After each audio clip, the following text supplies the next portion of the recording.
So hey guys, welcome back to a brand new video. So आज के video में एक और इम्पॉर्टेंट रिएक्शन और उसके मैकेनिज्म के बारे में बात होगी। उससे रिएक्शन में आगे बढ़ने से पहले या और वीडियो में आगे बढ़ने से पहले अगर आपने पहले दो रिएक्शन इंपॉर्टेंट रिएक्शन नहीं देखे हैं, दो या उससे ज़्यादा ही हैं, तो पहले रिएक्शन, इससे पहले वाला रिएक्शन है कैनिज़ारो रिएक्शन, उसका मैकेनिज्म आई बटन में आ रहा है। और उससे पहले भी मैंने एक और रिएक्शन बताया था, important reaction aldol condensation reaction, और उसका मैकेनिज्म वो भी आ रहा है यहाँ पे, ठीक है।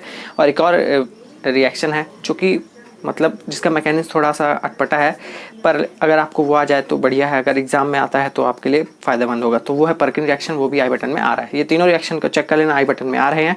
और अगर आपने अभी तक थर्मोडायनेमिक को नहीं जानते हो, मतलब आपको थर्मोडायनेमिक बहुत वो लगता है, आपको मुश्किल लगता है, डिफिकल्ट लगता है, तो उसका भी पूरा प्लेलिस्ट यहाँ पे रेडी है जो मैंने बताया है सेकेंड ईयर के लिए। थर्मोडायनेमिक का चेक कर लेना, बहुत ही इंपॉर्टेंट क्वेश्चन उसमें मैंने डिस्कस किया है, ठीक है।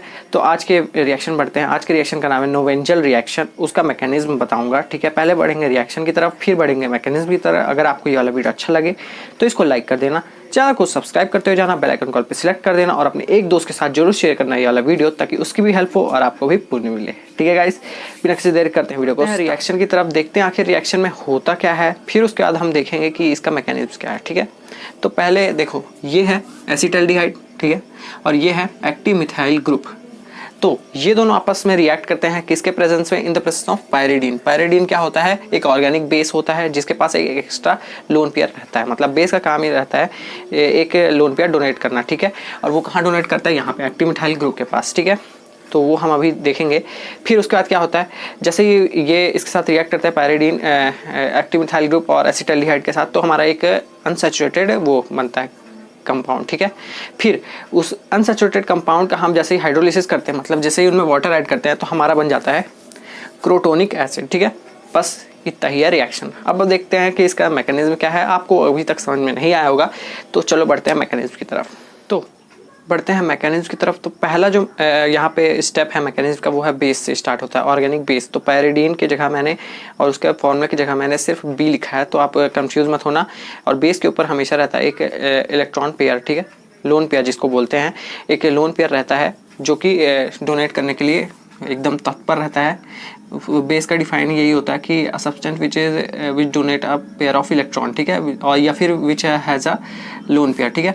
तो देखो, ये जो हमारा बेस है उसके पास एक लोन पेयर है, ठीक है, लोन पेयर है। और इसके अब हम यहाँ पे देख लेते हैं, ये लोन पेयर अट्रैक्ट करता है इस H को, तो ये H यहाँ आ जाता है, ठीक है। तो ये H प्लस के फॉर्म में आ जाता है। तो ये H प्लस फॉर्म में रहा, तो ये इसके ऊपर आ जाता है नेगेटिव चार्ज। तो देखो, ये B H के पास ये H B के पास चल जाता है और लोन पेयर से बॉन्ड बना लेता है, ठीक है। और ये C के ऊपर आ जाता है नेगेटिव चार्ज, ठीक है, जो हमारा बनता है कार्बो एनायन, या फिर एनायन भी बोल सकते हैं, ठीक है। अब हम लेते हैं एक एसिटाल्डिहाइड। एसिटाल्डिहाइड नहीं ले रहे हैं यहाँ पे, एक नॉर्मल एल्डिहाइड ले रहे हैं। यहाँ पे R की जगह हम कुछ भी लगा सकते हैं, मिथाइल ग्रुप, इथाइल ग्रुप, कोई सा भी ग्रुप, ठीक है। तो देखने की बात यह है कि देखो, डबल बॉन्ड है यहाँ पे RCHO, ठीक है। तो डबल बॉन्ड O का एक बॉन्ड शिफ्ट हो जाता है O के ऊपर, और O के ऊपर आ जाता है नेगेटिव चार्ज। तो जैसे ही O के ऊपर आता है नेगेटिव चार्ज, तो यहाँ पे C पे आता है पॉजिटिव चार्ज, ठीक है। फिर ये जो पॉजिटिव चार्ज है, ये इस CH वाले एनायन माइनस वाले चार्ज को अपने पास अट्रैक्ट करता है और आपस में इन दोनों बॉन्ड बना लेते हैं। तो जो हमारा बनता है RCHO माइनस, ठीक है, bond CH2 COO C2H5 COO C2H5, ठीक है। यहाँ तक समझ में आया कि बेस हाइड्रोजन के साथ बॉन्ड बनाता है और बचे हुए जो कंपाउंड रहता है एक्टिव मिथाइल ग्रुप का, उसके ऊपर आ जाता है नेगेटिव चार्ज, ठीक है।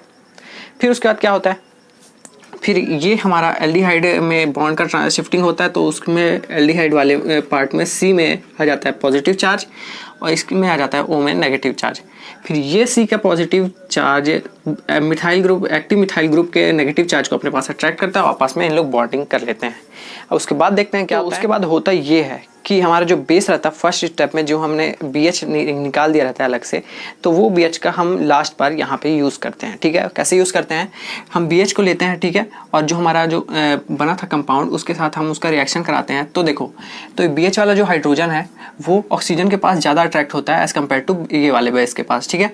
तो ये हाइड्रोजन वापस चल जाएगा इधर, क्यों, हाइड्रोजन निकल जाएगा H प्लस के फॉर्म में और अटैच हो जाएगा O माइनस के पास, ठीक है। तो ये हो गया RCOH H bond CH COO C2H5 COO C2H5, और B हमारा B माइनस के फॉर्म में निकल जाएगा, ठीक है।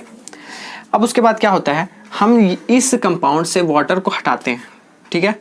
देखो तो हमने इसको फिर से एकदम अच्छे से वो कर दिया है, अरेंज कर दिया है, RCOH बॉन्ड H, ठीक है। फिर यहाँ पे बॉन्ड है, यहाँ पे CH एक साथ लिखा था मैंने, C को CH बॉन्ड अलग से मतलब और फैला के लिख दिया है, और बाकी चीज़ वैसे ही है। तो हमारा मकसद ये रहता है कि हमारा ये कंपाउंड से हमें H2O निकालना रहता है। देखो -H2O यहाँ पे लिखा है, मतलब H2O निकालना है और बाकी चीज़ हमें लिख देना है। तो यहाँ पे R bond H, RC bond H, double bond C, C2H5, C2H5 जो है हमारा अनसैचुरेटेड ईस्टर, ठीक है। यहाँ तक हमारा पायरीडीन का यूज़ हो गया, मतलब बेस का यूज़ खत्म हो गया। अब हमें क्या करना है, अब हाइड्रोलाइज करना है। पहले हमने वाटर का एक मॉलिक्यूल निकाला, अब वाटर का एक और मॉलिक्यूल डाल देंगे इसमें, फिर हमारा जो बनेगा वो देखने लगा। हमारा लास्ट स्टेप बोलता क्या है, आओ देखते हैं, ठीक है। तो ये है हमारा अनसैचुरेटेड ईस्टर, ठीक है। अनसैचुरेटेड ईस्टर है हमारा, जिसको मैंने एकदम थोड़ा सा एकदम पास लिख दिया है, बिना बॉन्ड के सिंपल फॉर्म में लिख दिया है। तो अब देखो हमने इससे पहले वाले स्टेप में क्या किया था, वाटर को निकाला था। अब हम इसमें वाटर को ऐड करेंगे और कार्बन डाइऑक्साइड को निकालेंगे, ठीक है। तो वाटर ऐड हुआ और कार्बन डाइऑक्साइड निकला, तो हमारा जो फाइनल प्रोडक्ट है वो हमारा क्या बना, अनसैचुरेटेड एसिड, जिसको अगर यहाँ पे R की जगह CH3 रहता तो ये हो जाता क्रोटोनिक एसिड, ठीक है। और अगर CH5 रहता, मतलब कि अगर बड़ा बेंजीन वाला ब्रांच रहता तो सिनेमिक एसिड होता, ठीक है। गाइस ये था एक बहुत ही छोटा सा वीडियो नोएंजल रिएक्शन और उसके मैकेनिज्म के ऊपर। अगर आपको ये वाला वीडियो अच्छा लगा तो इसको लाइक करके जाना, चैनल को सब्सक्राइब करके जाना और अपने एक दोस्त के साथ जरूर शेयर कर देना ये वाला वीडियो, ठीक है। और यहाँ पे थर्मोडायनेमिक का प्लेलिस्ट आ रहा है आई बटन में, पर्किंग रिएक्शन का वो वीडियो आ रहा है आई बटन में, और उसके मैकेनिज्म का एल्डोल कंडेंसेशन का आ रहा है, और एक और रिएक्शन है, क्या नाम था उसका, सब रिएक्शन खा रहा है, ठीक है। पर्किन, एल्डोल कंडेंसेशन और इससे कनिजारो, इससे पहले जो वीडियो तुम बना था उसका आ रहा है, ठीक है।